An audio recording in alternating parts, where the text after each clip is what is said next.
With Vrbo's last-minute deals, you can save over $50 on your spring getaway. So whether it's a mountain escape, city break, or a week at the beach, there's still time to get great discounts. Book your next stay now. Average savings $72. Select homes only.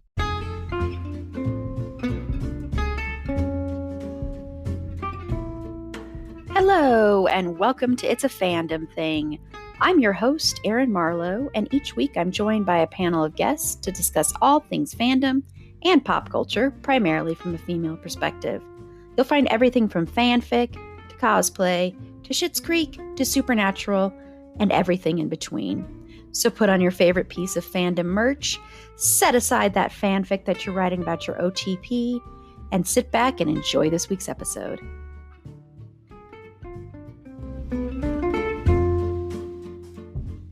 Hello, and welcome to this week's episode of Pop Culture and Fandom News. I'm your host, Erin Marlowe, and this week it is a Wild Women of Podcasting Week. Yes, my fellow wild women, Carla and Jenn, are here with me today and on Friday as well. And Friday, we are discussing the classic, the movie that you have all been clamoring for us to talk about, Teen Witch. So, yeah. That Oscar-worthy film. With the best scene in all of cinematic history of all, 200 years of film? And it was that scene. And that's where we peaked. Yes. If you think cinema today is trash, it's because we peaked back then. Sorry. Yeah, exactly. So let me introduce them. You've heard them already, but let me introduce them. So from OK Real Quick, Carla. Hello, Carla. Hello, Erin. Hello, everybody. And also my podcast brain twin and my co-host from Twin It to Win It and the host of my streaming bubble, Jenn. Hello, Jenn. Hello, my lovely wild women of podcasting. It feels so good to be in front of a microphone. Yay! Again. Yeah, yay. It's been a while, so yeah. Okay, but before we get into Teen Witch and before we top that, we are going to get into some pop culture and fandom news. Woo! Woo-hoo! So let's get into some pop culture and fandom news. So Carla, what is one thing you want to talk about? I want to talk about Smosh Reads Reddit Stories. And I actually got to... Okay, look. I'm very excited for Smosh Reads Reddit Stories live. And I got to go see it with Erin. And I was so excited about seeing Erin that I almost forgot that we were also doing the Smosh thing. So I kept forgetting over and over again and being like, oh, right. Like I would get notifications on my phone like, oh, the event is almost here. I was like, what? Oh, yes, the event. But that does not mean that I did not very much enjoy it. It was such a good time. It was so much fun. It's, because what you're watching on YouTube when you're watching... If you are watching the Smosh Reads Reddit Stories, it's fun. It's very edited. And I think rightfully so because they go on a little tangents, which are fun to watch live, but probably not fun to watch every single time that you watch that. But it was a blast. There was a lot of great energy in the room. Shane's mom was in the house, as it were. Also, fun fact, at the Belco Theater in Denver, you might get rained on by weird things coming from the sky. And Erin and I are both like, okay, nobody else is reacting to this. Yeah, nobody did. Yeah, are we hallucinating it? Because just random little pieces of, I don't even know what, would fall constantly. And nobody was like, oh God, what is this thing falling in my lap? No, everybody's going on about their business. Whatever, not the point. Smosh Reads Reddit Stories, that's the point. A lot of fun. A lot of laughing. A great time, and I got to hang out with Erin. So, yay. Yeah, that was so much fun seeing you, Carla. I'm like, I just saw you yesterday. I was just dropping you off at the airport. We were in the car right now at this time yesterday. Yes, factually, we were. No, it was great to see you, and that was a lot of fun. And Carla also got to meet Fergie, and Fergie, loved Carla, right away. So, I mean, how can you not? Right? Yeah. Fergie, did not bark at me. So I just want to let the people know she did not bark at me. She and I are besties now. Yeah, because Fergie, sometimes when she meets a person, she takes about 2 seconds to warm up, but she might bark at them right when they come over because it's a little bit of an insecurity. but she warms up right away. Not at all at Carla. She was fine right away. And we ended up, it's so funny, we've been so dry here. And of course, the one time Carla's here, the Friday after the Reddit stories we were going to go and do, I was like, I'm going to go and take you to see the mountains. We're going to go to these places. And then it snowed. So we did go out, but I mean, it wasn't like the roads weren't bad or anything, but it was just you couldn't really do the stuff we wanted to do. So we ended up just hanging out at my house watching, Teen Witch, and then Halloween 2018, which I can't say because Jenn is here how I feel about that movie. So we had like a snow day. Yes, it was actually so much fun. We got Indian food takeout and just like sat and chilled and ate and watched Fergie and watched TV. And watched Fergie. That sounds delightful. That sounds amazing. It was a very good time. It was. Sometime I'm going to have like all of you come out at the same time. We'll do a huge podcast celebration some year. That's a dream I have, is renting out like a theater and like, or a place and having like a get together and celebrating like at some point in the podcast, just having everybody come out. It'd have to be in the summer just to make sure everything's fine with weather wise. And do a big, huge podcast celebration. You know, maybe we can even do like some kind of live thing and celebrate with everybody out there too. God. I don't know. This is like a dream in my head right now. That would be so cool. It's been in there for a while, but yeah. I love it. I like the idea of renting a theater because my brain automatically went to like local broadcasting, like back in the day, channel 2 or 3 or whatever was like the local. Yep. And it's just it's like a basement looking kind of studio. Local access. That's the other word. Mm-hmm. So that's where my brain went. Public access stations. Thank you. The aphasia part of perimenopause is very fucking real. And when you're already bad with words, 1, have a podcast, and 2, just continue to struggle with speaking. So that's me. Yeah, I think all of us can relate to that. All of us on the panel. I don't know about all of you out there, but although our demographics, not trying to assume anything, but our demographics speak to that. But Jenn, so what is one thing you want to talk about? Oh, man, I had to narrow it down, but I will go ahead and just say that. So Carla sent me the trailer for the latest Street Fighter movie that's coming out. And I'm sitting there watching it. And as it continues, I'm kind of getting more and more into it. Like, I don't want to be too excited for it. But the characters, the costumes, like, they're all there. Like, this looks like what should have come out in the 90s. And I told Carla, I was like, this one looks like it's fun and funny, like, on purpose. Not like the original one. Which is fun and very funny. Much by accident. Yes. So as I continue to watch it, I'm like, all right, this is looking good. It looks like it's going to be a lot of fun. And then I didn't look up the credits because, I like to go in knowing as little as possible, especially anything that I might be excited about, because then there's that chance of like getting overly excited and then the fall of the disappointment. And since 2020, I can't really handle disappointments, so it's just gotten worse. But I saw my sweet baby David, that Somalian Dalmatian guy. I don't know how to pronounce his last name, but I love him. I adore him. I think he's just adorable. And he plays now I can't think of Raul Julia's character. My brain's blanking once again. Bison, thank you. Yes. And I'm like, okay, I'm locked in. I'm very curious. I want to see how he portrays that character, because no one's going to top Raul, plain and simple. But I think David is going to bring a great kind of his take on it to the character, and I think it's just going to be a fucking hoot. It's hard not to be overly excited, but I'm still going in just, this is going to be fun, flashy, a good time, bright colors, loud noises, wee! Kind of excitement. So we'll leave it at that. And thank you for sharing that with me, Carla.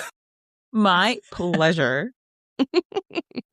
Wouldn't that have been funny if that was the trailer I chose? That would have been awesome. That would have been hilarious. Spoiler, that's not the trailer we're talking about today. And it's funny because like when you send the outlines, I try not to look at the line with what the trailer is going to be because I try to just be surprised. I don't even want to know the name. So even if you had put it in the outline, I would not have known. I'd be like, what a coincidence. That makes me so happy. I think I'm going to make that a rule. You cannot look at the and I'll let you know if it's something that could be like, if I don't know, the level for my panelists of what they can handle, I'll let them know. But I mean, right, because I don't imagine now. you would put like a gory horror trailer if Meg's going to be on the podcast. Right. No. No, there are a few people that I'm like, okay, can't do that trailer. Nope. Yeah, because the trailer, spoiler that we're going to be talking about is a horror trailer. Well, it was very hard for me too. There are so many things, like the fact that we're finally going to be able to watch Tales from the Crypt on streaming on Shudder. That is so flippin' exciting. I can't even begin to tell you. Spoiler, we will probably do an episode talking about Tales from the Crypt because of this in October during Horror Month. So I have decided this because I'm just so thrilled. And of course, I was so excited to see Carla. Carla mentioned that. So I'll go to something else. So I'm going to talk about the movie that, oh, gee, I don't know. Only a few people in the whole entire world have seen this movie. And that, of course, is Project Hail Mary, the Ryan Gosling film that is doing so well that there was a recent article that said, you will not be able to see this on streaming anytime soon because they are extending the theatrical run of this movie. To hear those words in 2026 is incredible. I mean, it makes me so happy. It makes me giddy, especially that it's happening with a movie that is really, really good and with a lead that I really love. It just fills me with joy because I hate what is happening to movie theaters, and I hate that there is a real possibility of movie theaters like dying out. And so hearing this makes me just thrilled beyond belief. And it is a fantastic film. I did not read the book. I have heard from people that read the book that they love the movie still. It's so well done. Ryan Gosling is so good in this because there is a great bit of this film, and this isn't spoilers, but there's a great bit of this film where it's just him. And that takes great skill to be able to perform without a scene partner. He does eventually get a scene partner, but still, even the scene partner that he gets, it's still hard to perform alongside that scene partner. And you'll know, I'm sure everybody knows what I'm talking about, but I didn't want to just outright say. But I love it. I think it is fantastic. I will say, and I'll probably be in the minority in this, I do think it's a tad bit too long. I give it 4.5 out of 5 stars, but I do think maybe like 5 minutes could have been like kind of edited off, although I don't know what they would have edited out. But it's funny. It might make you cry. It's got great performances other than Ryan Gosling as well. For bear fan, for Totally. I absolutely know exactly what you mean. For fans of the bear out there, Lionel Boyce, who of course plays Marcus, is in the movie as well.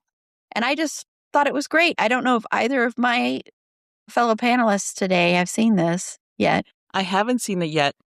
I did read the book in anticipation of watching the movie because I didn't want to go and do that and not read the book first. So now I'm very excited to go see it. And I'm kind of annoyed that I haven't gotten to see it yet. But it's good to know that it's apparently not going anywhere anytime soon. And I want to also shout out this movie because they used practical effects for one of the characters. It's a puppeteer. It's puppetry for the character. It is not like CGI, which there's nothing wrong with CGI because CGI is not AI. But there's not like AI used. There's not like, there's a lot of practical stuff being used. And I appreciate that so much, especially right now. Mm-hmm. So, yeah. I was just going to say, I haven't seen the movie or read the book, but I did get to see the trailer when I went to the Wisconsin Library Association a few months ago. One of the panels or whatever was like a book to movie. And at our library, I do like a board with a book versus movie, and people can vote as they're coming and going. So I went to that one. They showed that trailer. As soon as I saw Ryan Gosling, I thought of Erin immediately. I was like, oh my God. If this movie's as good as it, and it did look really good. And he just seems very charming and everything in it. But I'm just like, if this movie's as good as it's going to be, she might become insufferable in the best way. Just because I know how much you love Ryan Gosling. And I was like, and if he kills it in this, then oh my God. But I did think of you, and it was in a loving way. That's hilarious. Well, it's funny because I love the movie, but it doesn't make me feel like, actually, shout out to Paula, because Paula,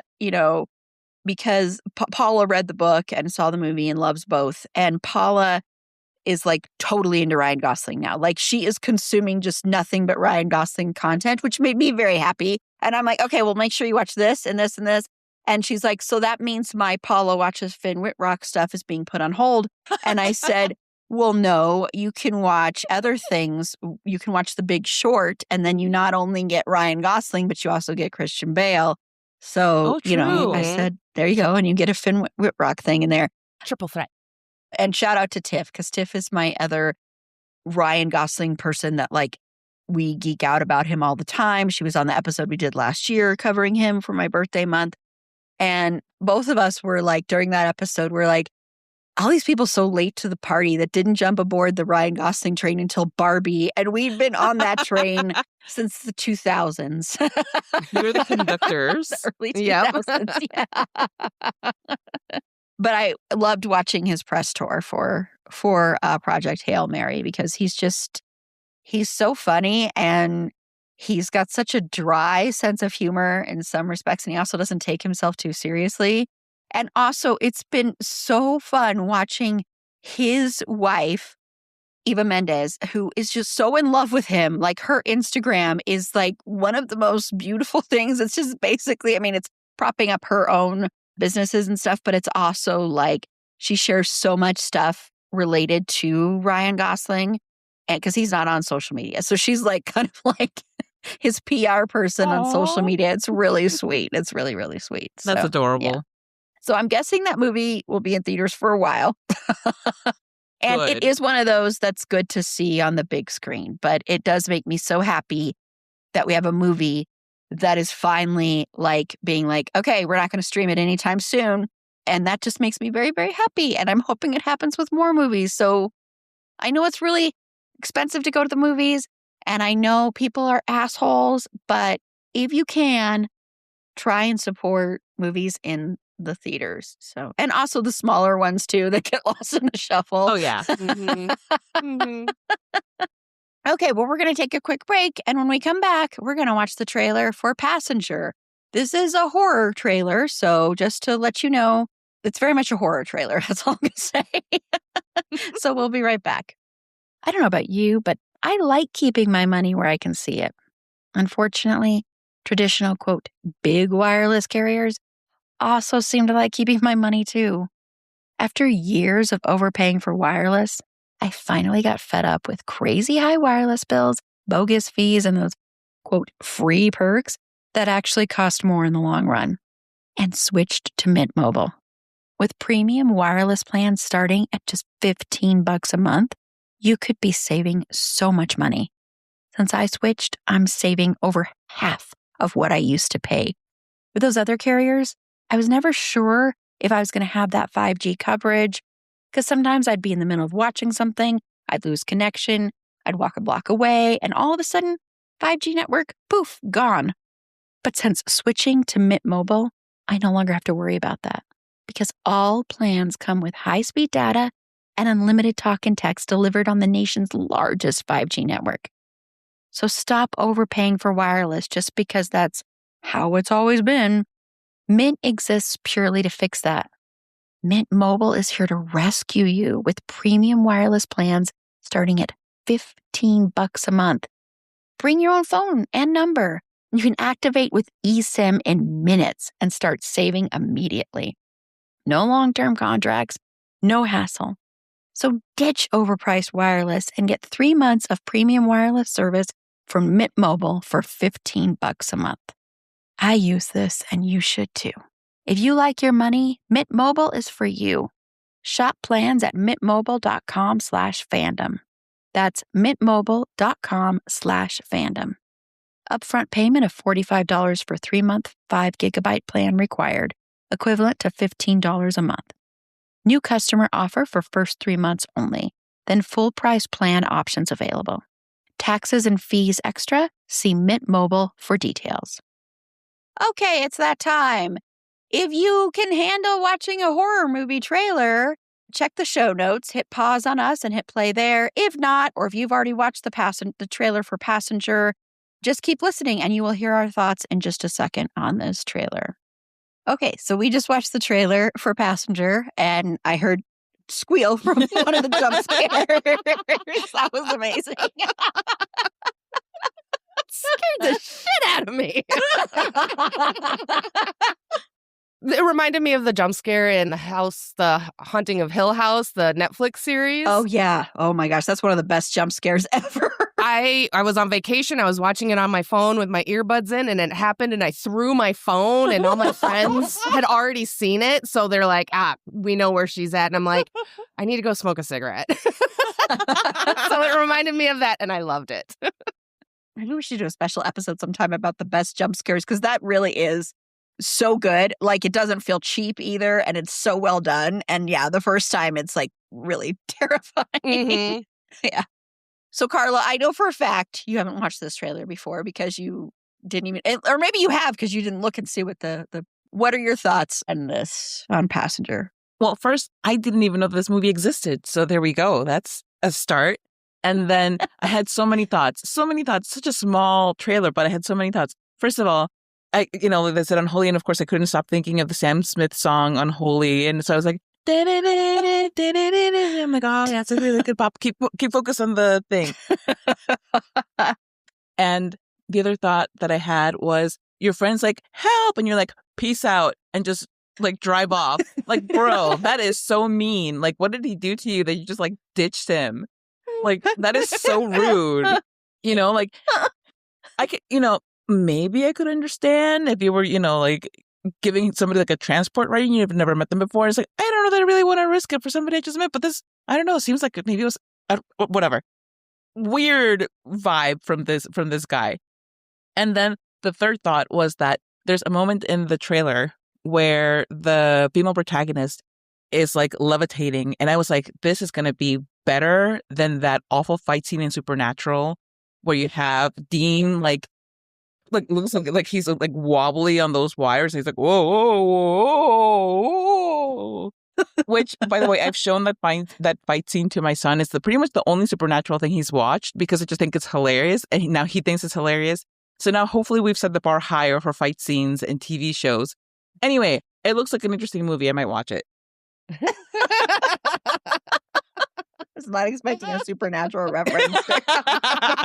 You never expect a Supernatural reference. Although this could be a case that they were trying to solve or something in Supernatural, Could be. Passenger on the road thing. Yeah, that makes sense. Next thing you know, it's going to be one of those, like, people on the side of the door is going to be Sam, and then you're going to have Dean like, Sammy! Like, just like, barreling in with the Impala, like, where's my brother? Oh my gosh. That was an episode that got cut. So, Jen, your thoughts on this trailer, other than they got you with the jump scare? It got it really. And I don't want to sound like a pretentious prick and be like, I don't get got by jump scares, because like I do. Like, even movies that I've seen a bunch of times, like there's still scenes in like The Thing that will get me, just because even though I know I'm expecting it. I don't know. It's like the Whitney Houston song. I don't get the timing right. And so like I hit the drum sooner and then I'm like, or whatever. So I got to give it up for any movie that makes me scream on first watch. And I am a very expressive person. So I was making all sorts of like, oh my God, and faces. I started giggling a little bit because when the thing crashed through the windshield and the dude screamed, I don't know, his face made me giggle. And then it got scary after that. And then I stopped laughing. But I too did not know this movie existed. It looks really good. I'm kind of excited for it. I'm very interested in it. Oh, and I also thought that the female protagonist using the rear view mirror, smart. Fucking smart. So I want to see her as the final girl and see how she does, because if that happens earlier in the film, that's already like big brain 200 IQ move. And so I can only hope she gets better. I kind of got the feeling that this feels like, not like urban legend, but there may be amalgamations or loosely based upon, because with the scratches on the car reminded me of the Hook guy, when kids are up at like Makeout Peak and getting their, neck in and getting their smooch on.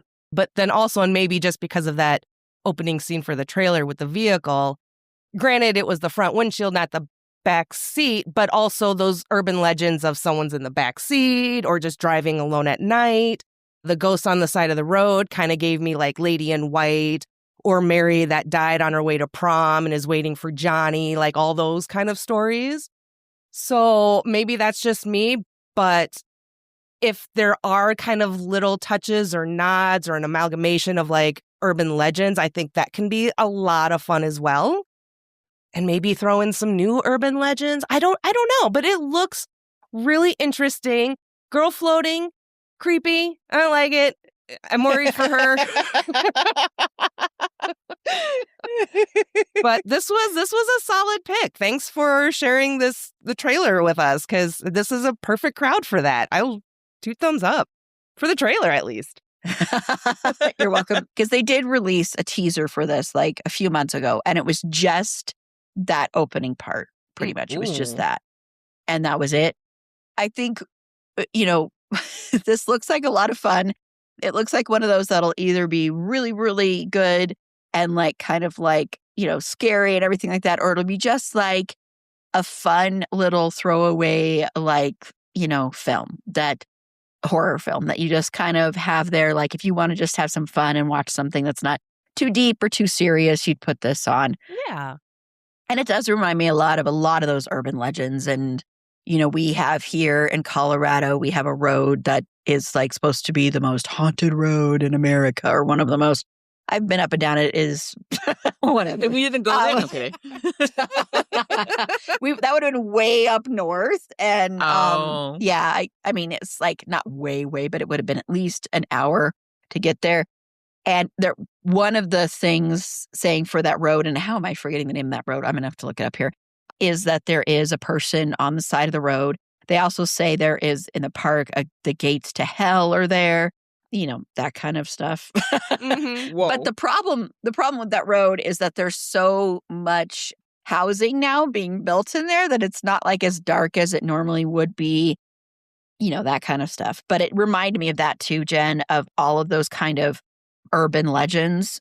And yeah, it's Riverdale Road. It's an 11-mile stretch between Thornton and Brighton. And it's widely considered Colorado's most haunted road. It's also known as the Gates of Hell. So. Perfect place for a nice new McMansion. But like I said, I've been up there with quite a few of our panelists. Moth went with me, Sasha, and I don't remember if any of our other panelists were there, so I apologize if I've forgotten anybody. This was a while ago. It was like 5 years ago or something. And we were hoping something would happen and nothing did. So nobody got taken. Nope. But the other thing that is interesting about this trailer is that, well, number one, I am going on a road trip in like late July, early August. So like some of these road trip movies always are like one of those ones where I'm like, should I watch this right before I go on a road trip? Like, I don't know if you've ever seen the movie Joyride, but I remember watching that once right before I went on a road trip. I actually love that movie. And I was like, this was not a good idea. It's like watching the first Final Destination before you have to board a plane. Oh, yeah. Uh-huh. Yeah. I'm on a Final Destination kick. Like, it's hilarious. It's worrisome, but sorry, that was so random. I'm sorry. No, that was funny. That was funny because when Carla was here, Jen, we'd be driving and I'd be like, that's a Final Destination moment in the making right there. Yes, they're everywhere. It's true. Mhm. But the other thing about this movie is it's got a little marketing thing in here where it's saying how many people take road trips every year and saying like 15,000 never come back. Yeah. That's really, really creepy. And it also reminds me of the song by Fastball the Way. Oh, I kind of remember. Yeah. Yeah, like they made up their mind and they started. Oh, trying- that song. Yeah, Yes. which is actually like, the thing that it's actually based on ended up being really, really sad. But anyway, Oh, okay. no, just because it's about people who just leave somewhere. But that is a good segue into what our last segment is going to be, which is going to be about marketing and films using things to market. And I don't know if that statistic is actually real. So It can't be. might That's just alarming. be something they make. Yeah, it might just be something they're just making up. And if it is something like that, it's probably from other things happening, not from some person on the side of the road, Yeah. some Mhm. entity. But it is one of those marketing gimmicks that people use to try and get people into the theater to watch something. So I'm assuming this movie might end up having more marketing about that. And so we're going to talk about that because the upcoming movie Obsession had what I think is a really good marketing thing going on. They have it going on right now. And so we're going to talk about maybe some of our favorite marketing things that movies have done when we come right back. Okay, so we're back. So a few weeks ago, Sarah and I watched the trailer for the new movie Obsession, which was one of the most fun experiences I've ever had watching a trailer with panelists, because watching Sarah's face during that trailer was so fun. Her look of utter like, what in the hell is this?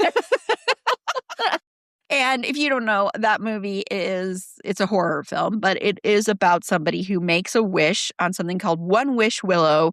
And for this girl that he is in love with to be just so in love with him, basically obsessed with him. And of course, that's going to go wrong. And so the filmmakers or probably just the promotional team and the PR team came up with something where there is now a website called One Wish Willow. You can go there. There is a video, like a commercial, and that's really hysterical, I think. You could also call a number, and you could also buy a One Wish Willow. So you can actually buy a piece of this thing where you Aw. make a wish on it. And I think it's a great marketing thing. And so it made me want to just ask, Carla, is there anything that a film in the past has done that you love the way they marketed it? Like some special marketing thing that they did that really stuck out to you? Well, I don't know that. Okay, love is kind of a strong word for it, because just in general, like with the marketing, I'm like, that's interesting. I don't know, because I like to feel like I'm above manipulation. I don't like being told what to do. So when it comes to movie marketing, I'm like, oh, so you're lying to me. It's what you're basically telling me, like, oh, so this isn't real. You're just like stringing me along so they'll give you my money, which, yes, they are, but sometimes it can be fun. But the one that is the most memorable for me is for The Usual Suspects, because I remember, and I didn't witness it personally because I don't live in New York, and I also don't take the subway because, again, not in New York, not in a place that has a subway. You don't really want a subway in South Florida. That would get you right into the ocean. But I do remember like seeing that, like in the news, I think it was, because it's before like social media as it exists now, like the billboards of like, who is Kaiser Soze? And everybody like, oh my God, who is Kaiser Soze? And me being a chismosa, I really want to know, like, well, who is Kaiser Soze? Like, tell me. And because, people were like, okay, well, are people going to know how to pronounce this? So they even had like videos that they would release. I was like, oh, who is Kaiser Soze? It's like, yes, who is this person? And then ends up being part of the marketing for a movie. And again, manipulation, but whatever. I just thought it was interesting. And it's like the one that has stuck up the most in my mind because it was so many people remember it. Even if they didn't end up watching the movie, they still remember, oh yeah, remember that time that there were all these posters about Kaiser Soze. And like that was the first one that came into my mind because it really stuck with me that it got so big and that the answer ended up being a movie. It wasn't something like, oh, they're about to expose somebody who's done something awful. Like, oh, who is Kaiser Soze? What did Kaiser Soze do? And it's a movie. It's like, oh, okay, all right. That's fine. I totally forgot about that marketing campaign until you just mentioned it. I totally forgot everything about that marketing campaign. But I know when that movie came out, that movie was such a big thing of like, don't spoil the twist in this movie. And I know what a big deal it was and everything. Yeah. Putting aside how 2 people from that are now scumbags, but still, or have come out as scumbags. Surprising only Alleged 2. scumbags. Well, there we go. That was what ended up being exposed. Not Kaiser Soze, but scumbags. Yeah. Although it still is one of the best endings in a movie when that is slowly revealed, the way that is revealed. That's And so I good. know, for spoilers, by the way, here, I'll just say this old movie, but I remember that came out right around the same time as 7. And so I remember there would be like people going, oh, Kaiser Soze is the same person who's the killer in 7. They're the same. Kaiser Soze is the killer in 7. That was the big thing. And so people were like, well, great, you just spoiled those. Yeah, you've never heard that. Yeah. Oh my God. So, yeah. So, Jenn, what's one of your favorites? Well, the one that came to mind first, and while I didn't necessarily care for the film, I did enjoy the Smile PR campaign of people just showing up in random fucking places and smiling all creepy ass like. Unsettling. And then I thought the movie was a wee disappointing, but I thought the marketing was much better than the movie. You got that look on your face there. I know what that means.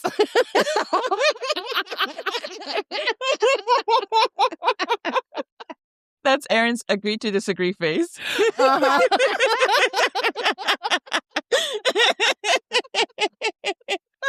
Love you, twin. I'm like, I guess that's one we're not going to be covering on our... Nope. And I did do like a mini bubble on that one a couple years ago, and I did a watch and review. So I watched it and I was like, oh. And then side note, like I remember I was kind of like meh about the movie, and then I saw like some behind the scenes photos of like the monster makeup. And I was like, oh, that's really scary. What's that from? And I read the caption. I was like, oh, yeah. That's hilarious. Such a dick. Such an asshole. But I thought I did really enjoy the campaign. I thought it was super spooky and creepy. They would zoom in on, I remember the one woman at like a baseball game, and the camera from like across the stadium like zooms in and continues, and she's just holding, I don't know if she even blinked during all of that, but I was like, she got the demon in her. Get her out of there. And then what Longlegs had the phone number?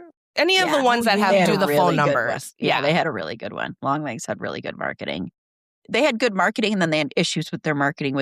I love Longlegs, but I think the issue with their marketing, and it's happening a lot with horror movies, is everybody saying this is like the scariest movie ever made. And when you do that, you set yourself up for failure, I think. Yeah. And so that's what I think happened with Longlegs, because Longlegs was one of those that once the general public started seeing it, people were like, this movie is not that good. I love the movie, but it's one of those where you get that backlash, which happens inevitably with every movie that comes out, especially if it gets high praise. You'll have that inevitable backlash of people going, well, it's not that good.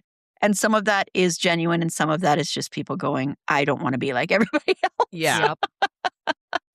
I'm curious, though, have you seen Smile 2? Because Smile 2 is actually better than the original. I have not, but I have heard that the second one was better. So I do have it on my eventual list for doing like a watch and review to see if it can redeem its original. It's so good and so depressing. Yay! So heavy. Like, it's so sad. It's so sad. I'm just warning you about that, because it is like, and it deals a lot with addiction and drug addiction too, for everybody out there. Big trigger for that. But it is very heavy. It's like so good. But when it was over, it was just like, wow, that was a lot. Oh, see, and that's my favorite. Those are my favorites too.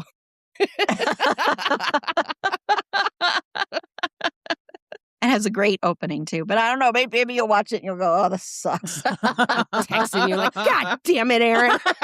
It's even worse than the first one. Well, this is going back, and this is a really good one. So the movie The Ring, they had a promo where they were leaving like blank tapes around for people to find that would contain like the in-universe Ring tape. So they would just randomly leave those around and people would find them. Oh, me. Whoa. I have a guest that I wasn't expecting. My house isn't even clean. It's getting water everywhere. And there she is. Yeah. I mean, but can you imagine if you got one of those and you put it in and you're like, what the hell is this? And then you watch the movie and you're like, well, I'm screwed. Or I just think it's interesting. Marketing campaigns like that where they don't necessarily always give you like the name of the movie or exactly what's going on so that you're like more like digging into things and wanting to find out like, what is this about? I think sometimes those are better than like the marketing campaigns that just instantly tell you what the movie is and where it's a little bit more, it's a little bit more obscure and it doesn't quite lead you to that. It just maybe leads you down a little bit of a rabbit hole in a way, or a little bit of just curiosity are some of my favorites. And I do think horror in general does this better than other genres do. And I think it's because they have more room to play, Yeah. Because what do you do for romance? Right? So here's some Valentine's Day flowers. cards everywhere. Flowers everywhere. Yeah. Set up meet cutes in the street. Right? Like heart eyes could have been hilarious. Like Yes, little boxes of like heart candy, but with eyeballs in them, like, or anything like that. That would have been awesome. Josh Rubin, if you're listening. I was just going to say, if you're listening, Josh, do that for the sequel. Because I don't know if you know, there is a sequel that's being made right now. So do that for the sequel. Do something like that. There you go. There's a marketing thing just for the marketing people behind that movie. For free, you're welcome. Yeah, for free. Yeah, exactly. Give credit, though. Yeah. That's brought to you by Erin from It's a Fandom Thing, Carla from OK Real Quick, and Jenn from My Streaming Bubble. There you go. All you have to do is Or put see. all of that on a little card with a lot of QR codes. That's hilarious. Okay, well, thank you, Carla and Jenn, my wild women of podcasting, for joining me for this week's episode of Pop Culture and Fandom News. And let us know what some of your favorite marketing campaigns have been for films in the past. And maybe we'll shout them out in a future episode. But we're going to go ahead and wrap this episode up, and my lovely panelists can tell you where their wonderful podcasts can be found. So first up, Carla, host of OK Real Quick. Tell everybody about that podcast. Thank you, Erin. You can find OK Real Quick wherever you found this podcast. You can also find our social media by looking for @OK Real Quick, wherever your social media. We may or may not be there. Go find out. Also, I have a website, and that is carlatemis.com. That's CarlaTemis.com. I'm a frequent panelist here. I am a less frequent, but still kind of frequent panelist on My Streaming Bubble. So go listen to all of those episodes. It's a lot of them. You might need to take a leave of absence. It'll be worth it, though. Super worth it. And Jenn, my co-host of Twin It to Win It and the host of My Streaming Bubble. Tell everybody about your podcasts. So there's, my podcast, My Streaming Bubble, and that's where I talk about the streamable media I love with people I tolerate. I am on a bit of a break because life is a motherfucker, but I should be back at the beginning of May. Woohoo! But you can go back and listen to past episodes on a podcast player near you. Plenty of episodes with Erin and Carla, and plenty more to come as well eventually. And then you can follow on all your social medias and then do all the same things for our monthly podcast, Twin It to Win It, where Erin and I try to guess how the other feels about different horror movies. We'll be back soon with our next pick of The Net. But yeah, you can find, follow, rate, review, share, do all those internet things for me. And Fergie the dog will love this movie if she ever gets to watch this movie, Passenger, that we watched the trailer for. And I'm sure she liked Smile. I don't know if she saw Smile and Smile 2, but I think she did watch those. That's her cup of tea. She's a horror-loving dog. Why is she against sex work? I'm concerned. And she also loves true crime and Abbott Elementary, and her new best friend is Carla. So you want to go. Yep. It's true. Go follow her on TikTok at Schroeder and Fergs. That's SCHROEDER DERANDFERGS. It's long, but it's worth it. To find all our past episodes, including an episode on long legs and links to our social media, including our Discord server, head on over to our website. It's a fandomthingpod.com. And while you're there, consider becoming a Patreon supporter today. For as little as $3 a month, you get ad-free content, you get episodes a day early, you get bonus episodes, and occasionally you win prizes. Our marathon streaming event is taking place on Saturday, May 16th from 10 a.m. to 10 p.m. Mountain Standard Time. Both Carla and Jenn will be there. It is a ton of fun just streaming for 12 hours on YouTube. I am streaming for 12 hours on YouTube, I should clarify. So you see my mood go up and down. But we also have great prizes that have been donated. There also will be a prize that I will be putting in there too. And at the end of the evening, I just randomly draw names from my Patreon supporters and they get prizes. So yeah, you could, win some cool stuff. Yeah, for just $3 a month. So head on over to the link in the show notes or go to the support us tab on our website, which once again is it'safandomthingpod.com. And also check the show notes to vote for our Fandom Choice Awards, which we're going to be presenting those live during the marathon streaming event as well. And so that's basically your voting on your favorites from 2025, from our episodes in 2025. And on Friday's episode, Carla and Jenn will return to top that as we discuss the classic, the cinematic masterpiece that is Teen Witch. So until next time, remember, it's a fandom thing. Black Lives Matter, stop Asian hate, and free Palestine.